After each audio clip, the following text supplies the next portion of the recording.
Everybody got me? All right. Get started here.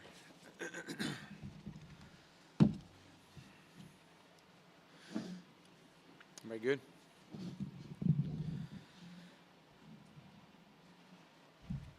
All right. Well, I definitely want to start off with what's going on across our country right now, and thoughts and prayers to all the families involved with the shooting out in Las Vegas. Very tragic and horrible time out there, but as we've seen so many times in adverse situations, so many people come to the forefront and step forward as heroes. And so I know there's families across our country that are in dear mourning, and our thoughts and prayers go to them and their lost loved ones. Moving forward with a reflecting back of last week, our game against UConn, want to give credit to Coach Edsel and his staff of having their guys ready to go. Definitely have shown improvement over each of the first 3 weeks.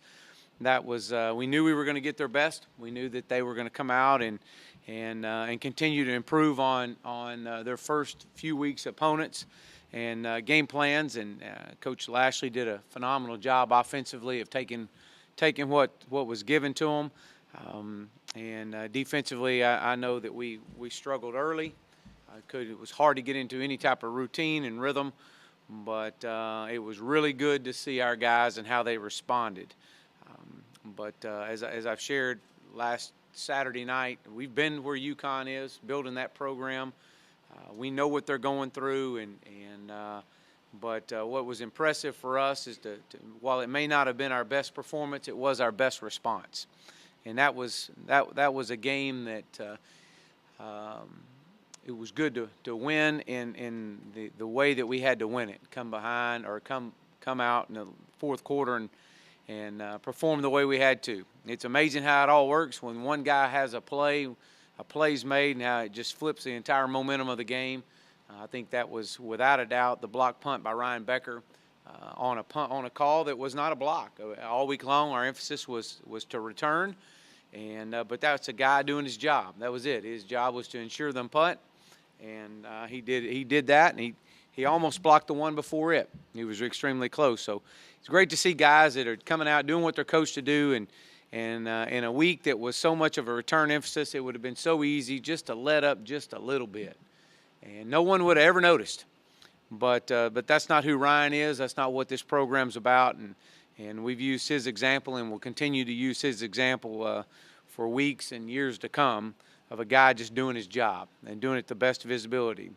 Whether you're playing 6 plays a game or 46 plays a game, it shouldn't matter. Our standard's best, and that's what we expect of these guys, and Ryan exemplified that. Offensively, it was great to see us respond when we needed it most in the fourth quarter. I thought our ability to wear them down late in the fourth quarter with the different running backs, the 3 different backs that we use, just a consistent just our tempo and just being consistent in the way we attack was huge for us. Offensively, we were very good on third down. That was good to see. That's been a trend over the last few weeks, and when you're good on third down, it usually means you've been pretty balanced and efficient on first down, and that's part of our offensive goals each week is to be efficient on first down. We were very balanced. We had 7 runs and 7 passes that were explosive plays.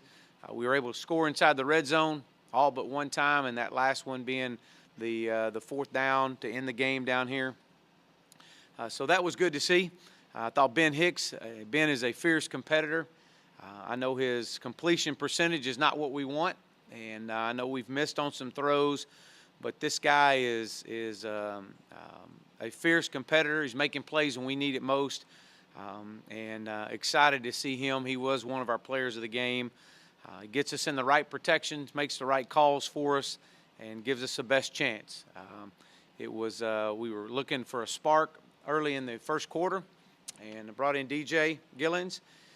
and we were able to go down and score, and was going to go back with DJ, and we had some mental mistakes that forced us to change our plan right there.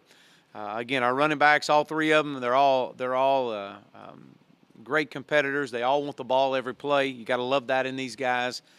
All three backs were right there at the 70 yards rushing. Anytime you can rush the ball for over 200 yards, you're doing something good at any level. I thought Kamen Freeman did a really good job of imposing his will late in the game and using his body size and style to run to help us convert some huge third downs. None bigger than the check down, third and long, and Ben checked it down to Kamen, was able to pick up a first down and keep a drive alive.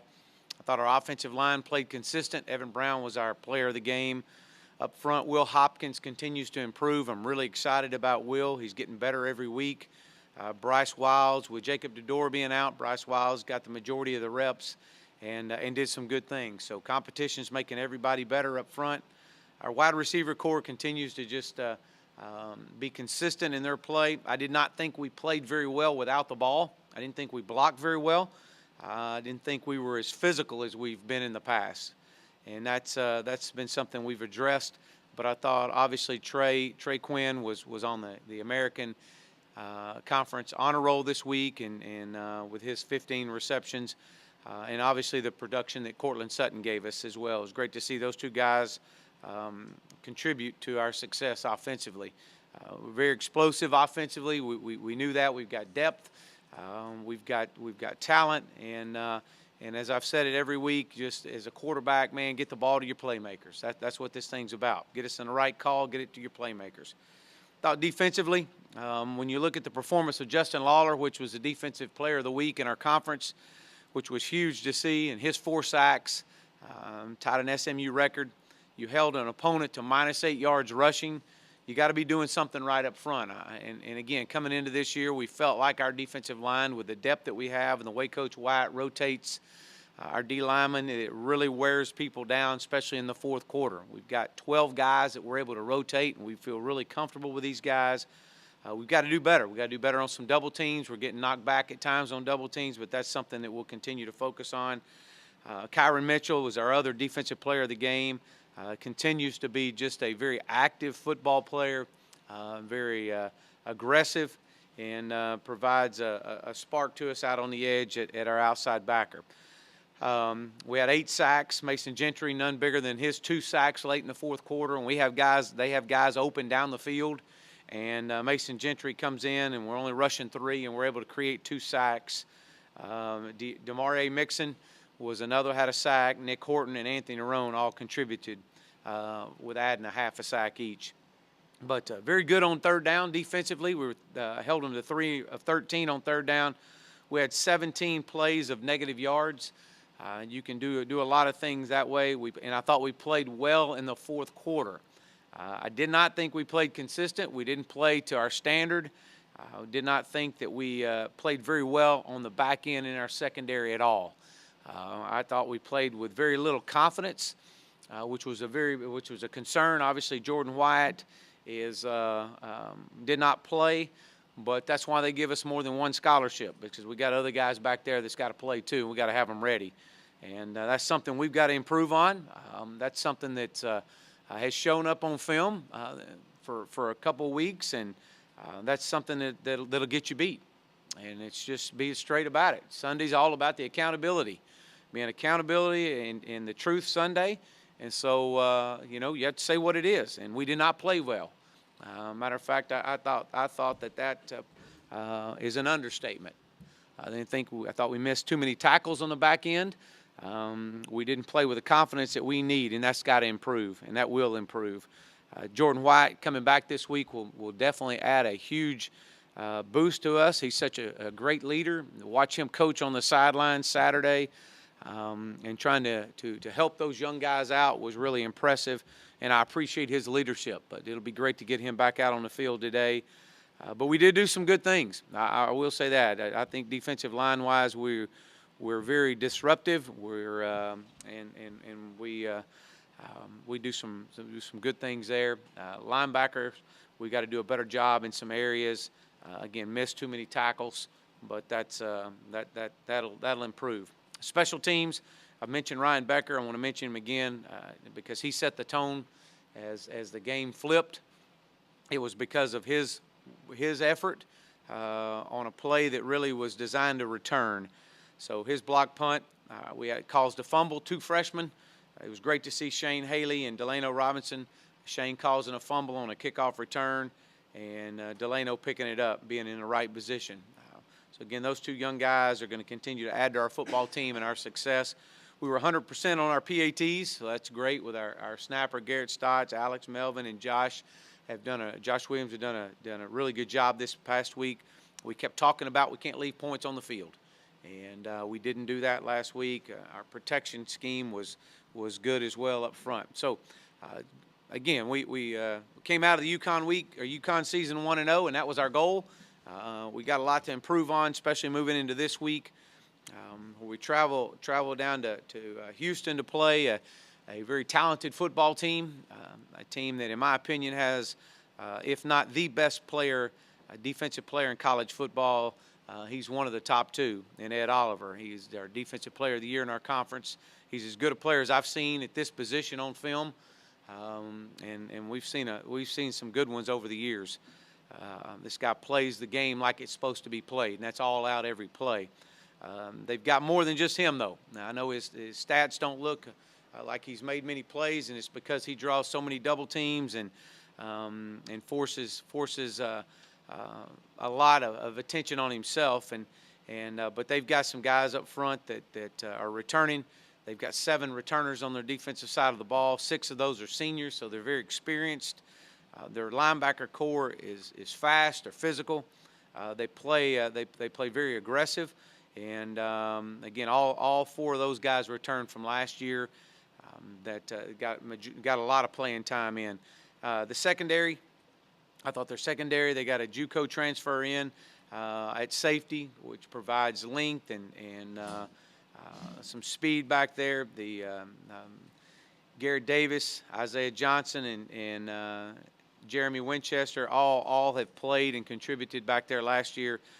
But you're facing a defense that's very fast. They do a good job of mixing up their coverages and pressures, and they've done a really good job of taking the ball away. From an offensive standpoint, when you look at them, I know that they've rotated some guys around at quarterback, so they've got. I know Kyle Posma played last week, and Kyle Allen played the week before that, and so we expect both of these guys to play. They both bring a different dynamic to the game, but both are very, very highly recruited guys across the country, and both can cause some problems. They got an offense that's averaging about 430 yards a game. They got 8 returning starters. Their entire offensive line is back, and they got as physical of a wide receiver core as we faced this year, and the running backs. With Duke Catalan, the transfer from Texas, played last year there. This is a young man that is very violent when he runs and provides a game-breaking speed at any point in time on the field. So we've got our work cut out for us defensively. We got to worry about the SMU Mustangs. That's the number one chore going into this week is we've got to get better. We've got to get better in all areas. And it's a 1-game season, and we're excited about this 1-game season. And with that, I'll open up for questions. This is the only school in your conference that's in-state, and it's been a bit of a rivalry the past few years. So in your opinion, what does this game mean to the program? Well, I mean, it's just like any other game. They're all big games because it's the only game we can play, and next week will be a big game, even though it's a bye week. It'll be a great opportunity for us to reflect on ourselves, and then the week after that, it will be a 1-game season. So they're all big. I mean, if you don't believe me, just lose one. It don't matter. Just lose one. And but it is a lot of our guys played against them or played with some of the guys on their same high school team. So. There's a lot of familiarity with guys. We recruit against each other. But as far as it, hey, is this game bigger than any other game? It's the biggest game, and it's because it's the only game, and we can't get caught up in all that. And you can't get caught up in what happened last year and the year before that. It's all about right here, right now, and what can we do today to make us and get us in a position to be successful on Saturday. So. Last year's win was kind of a signature moment for the 2016 SMU team. What did that win mean for the program? In terms of confidence and what you could sell about the Yeah. program? Well, I think when you look at they've won a lot of ball games over the past few years, and for us to come in and play and come away with a win last year here at home in front of our home crowd was big. It was big because it showed that our players were improving, and we knew we were. It was big because of what we saw. Basically, we were in a bye week the week before, and then it was big because before the bye week we played Tulsa, and felt like we should have won that one, and lost it in overtime and had a chance to win it in right there at the end of regulation and couldn't do it. And to walk in that locker room and to see the hurt, the tears on really all our players' faces. I was walking up the tunnel then with a whole different message than when I walked in the locker room and saw what I saw. And I knew at that point that, okay, we got them. It's taken us a long time to where we feel like that, man, they've invested enough that it's really emotional. They truly care.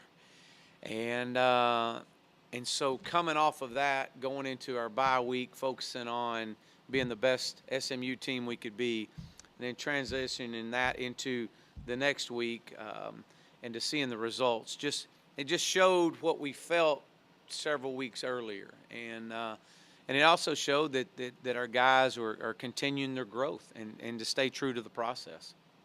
When you talk about the long-standing rivalry between SMU and Houston and the intensity in the same state and all that, could some of the sluggishness last week have been attributed to guys looking forward? Well, and everybody's trying to say this is a rival and all that, and for some it may be. I mean, to me, when you look at rivalry, it's two good teams that have played consistent for many years, and everybody was trying to make it a rivalry last year, and we were coming off a 2-10 season, and it was more about us, and so I don't know if we've had the success, SMU's had the success to say that year in and year out this has been a big rivalry, especially when you look at the past records of the scores of this game. And so it has truly been about us. And but coming into this week, I mean, you've got two good football teams that a lot of the players know each other, the coaches know each other, they recruit against each other, and it'll be a great environment. It'll be a lot of fun. I know they'll be ready. Our guys will be ready. But at the end of the day, it's really truly is about can our players play at our standard, and if we can, that's what it's all about. And to do that, I don't want to look back on last week and say, well, that's kind of the sluggish as we were looking ahead. We're not good enough to look ahead. I mean, we're not. We're trying to build this thing, and I think UConn had a little bit to do with this. I really do. I think that they've improved, and I think that our guys, for whatever reason, might have been walking around thinking that maybe we've arrived, and so we had to get into a dogfight right there, but the difference in the past and now is the fact that we found a way to pull it out. When last year, in the year before, we don't block the punt. The guy probably gets off a booming punt that pins us in the -1.5 yard line and rolls out of bounds right before the pylon, and we got to go 99 3/4 of a yard. Now things are different, and it's amazing what happens as you continue to build your culture and build on just the standard that we play at. And But it was good to see us pull that one out. But I've got to give those guys credit, without a doubt. I mean, it's hard for me to say that looking ahead to this opponent had anything to do with us not even contesting any passes out on the edge, and being 10 yards off a guy when he catches a ball. My goodness. I mean, it's just you could complete that pass. I could complete that pass without a doubt. But it's just that's something we've got to get better at, and that's our challenge, and that's been our challenge to our entire defense and in the secondary. We can't just rely on our D line to make all the plays. We got to have help, and that's what this thing's about. And but that I really don't. I don't think that has anything to do that. Well, we were looking ahead to this next opponent, and that caused us to play and just uncontest any passes and miss them. The number of tackles that we missed. That's unacceptable, and it's not who we are. You mentioned that Jordan Wyatt will be back this week. And when you talk about the cushion that some of the corners gave this past week, Christian Davis and Eric Sutton had also been rolled an ankle or something, a little banged up just a bit the last couple of weeks. How much did that contribute to the larger cushion? None. Absolutely none. No excuse in it. It's about playing with confidence. You got to have a short memory at corner, and these are two young men that have come from great programs and recruited to be here to play corner, and so they'll continue to get better. They both have an unbelievable amount of pride in themselves, and they saw themselves on film as our opponents have, and so they've got to get better, and they will. They will. I got great confidence and great faith in these guys. If anything, Jordan White gives these guys an extra boost of confidence as well. So. This was the first trip out of the Metroplex for your team this year. You've been during the preseason. You were all about team building and everything else. What does a road trip provide for a team as a chance to a little extra bonding? Yeah. Well, we've stayed in our team hotel now for the first 5 weeks, and so I know our guys are excited. They're excited to get away, something a little bit different. But just being able to get out and get together and seeing just different scenery is it'll be good. But at the end of the day, it's still the meetings will stay the same. The curfew stays the same. The meals will stay the same. It's just, you're an experienced football team that understands that this is just what we do. And so we got a lot of ball ahead of us, but the only thing we can control is this one-game season. So. When you look at Houston and what they've done so far this season, do you see any significant changes either in scheme or just body language, personality with Tom Herman leaving and now Major Applewhite taking over? Well, I think that they've done a fabulous job down there, to be honest with you. I think their guys are playing with great confidence. They've played some tough teams. The schedule has presented itself. They've had to go through a lot of adversity early in the year with the hurricane coming in and changing their schedule up.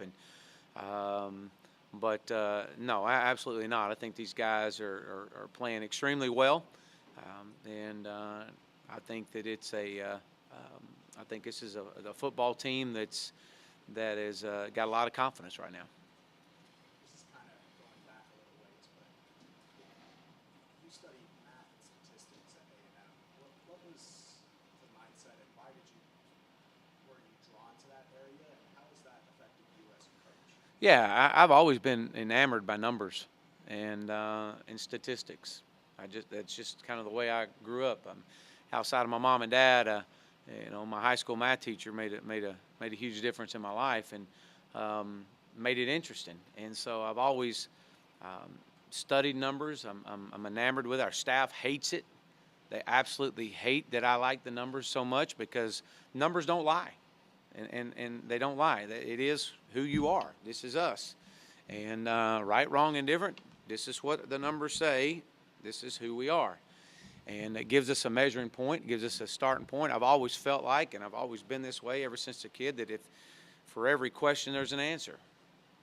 Everyone. There's for every problem there's a solution. We got to go find the solution in a lot of these cases. And that's you got to think outside the box. You gotta be able to be different. And I think just the numbers part, I just like that. I don't know. I like looking at, at stats and box scores, and now stats, stats and a dollar bill will get you, maybe a cup of coffee somewhere. But it don't mean much, but it does give you a gauge and gives you a starting point and things you got to improve on. What would you say are your favorite statistics? To look at, oh, there's a lot of them. I love the number of play counts. First of all, that's a big one for us. How balanced we are, how efficient we are in our pass offense, pass defense, run offense, run defense. The efficiency of things, not just the cold hard number where you can anybody can look it up. I like the efficiency of it, to where you gotta put a formula together and figure a few things out. So I like that. You have your own formulas for that? You have your own formulas for that? Oh yeah, yeah.